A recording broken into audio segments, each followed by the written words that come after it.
Now, you talked about how Stéphane Dion's impacted you when you heard him speak. Yeah. What does he have to do to have that same impact on Canadians, on the average voter? Well, you know, when the average voter steps in and listens to what he has to say, I think that's it. He's a genuine individual.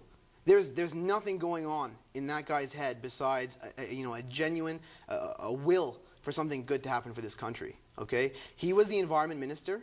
Yes. He pushed really hard on the environment issue. He pushed really hard for for us to ratify Kyoto. He helped build Kyoto. You know, the first in Canada, the first environmental conference on global warming was in 1982 in Montreal.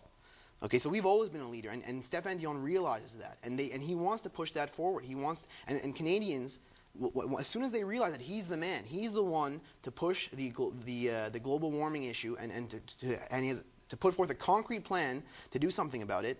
When Canadians realize that, they'll realize that he's the person to get behind. He's the only person in Canada right now that's in a position that he can actually do something about it. Stephen Harper has made it very clear. He's made it dead clear that he will not do anything effective about the most important issue of our generation. And Stéphane Dion has made it front and center on his agenda. Without question, we need to get behind him, and we need to get that man to be the next Prime Minister of this country.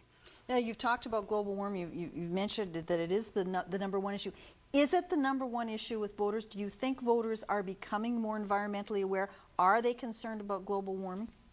Yeah, I think, without question, it is the number one issue. There are, the reports, the science is all there, the reports are all there. There's no question about it. I mean, yes, there's always there's a huge platform, okay?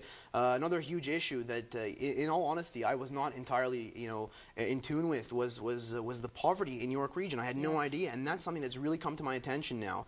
And I've actually considered making that a fourth campaign platform of mine. As I mentioned, I had 3. I was thinking of adding it as a 4th. And just as I started really paying attention to this issue, there was the International Day for the Eradication of Poverty in Newmarket. I was in attendance for that, and I really found myself starting to really see, wow, that this is actually a problem. This is one of the most affluent communities in Canada. I think the average income here is around $96,000 a year, but we actually have poverty. And you know what? In a country like Canada, there's no excuse for that. We're an industrialized nation, and we need to. And now the Liberals have come up on the federal level. Dion is in tune with this, and he realizes, look, poverty is a problem in Canada. Of all nations, it's a problem in Canada. And he said it's inexcusable, and now he's pushed that to the front as well, and that's one of the main issues as well. So I certainly think that will be an issue that would resonate with voters. The StatsCan number said that 43% of children living in poverty live right here in Ontario, for example. And I agree with you. I was shocked by that. One of the things that we keep hearing from all of the poverty activists is the tremendous need for a national poverty strategy. Do you agree with that?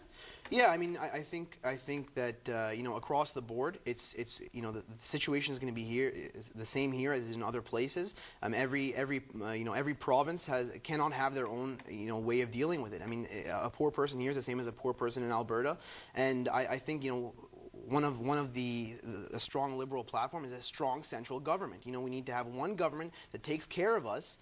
Okay, and it has to be a responsible government, and it has to oversee that all Canadians are taken care of. You can't have different classes of people depending on where you live in the country. Now, certainly, you mentioned earlier, you were talking about Lester B. Pearson, the 50th anniversary of him winning a Nobel Peace Prize. And I read about that on the Liberal website, and they put out a media release that said Canada must develop a framework, a policy framework that will allow us to lead the world in policies that reflect Canadian values. We were talking about that in the previous segment. How do we get back to that? Well, I think first and foremost we need to get out of Afghanistan ASAP, right away. Apparently it's February 2009. That's as soon as we can get out when it's open, and we need to get out. I mean, we shouldn't have been there. Stephen Harper put us on the wrong path. We shouldn't be doing what we're doing there. Canada has never had a combative role in this context.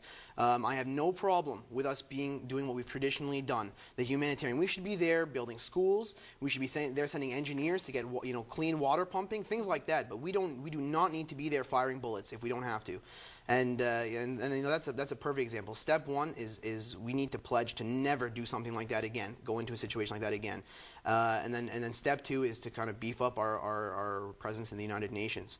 We've been on the forefront. We've been on the forefront of this for a long period of time. Peacekeeping, and it's theirs. It's there for us to get back on board. I mean, if we don't do it, no one else will. We've only got a short period of time left. What do you think the Liberals would need to do to win the next federal election?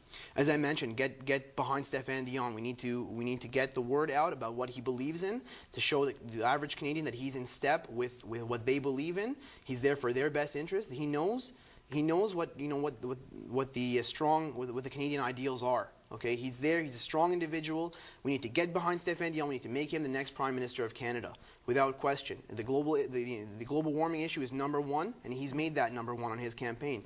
That's basically it.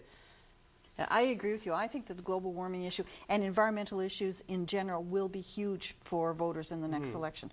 Gus, I want to thank you so much for joining us, and good luck at the meeting on December 16th. Thank you very much. I appreciate it. You're watching Insights. We're here live every Monday and Wednesday at 9 p.m. Thanks for watching.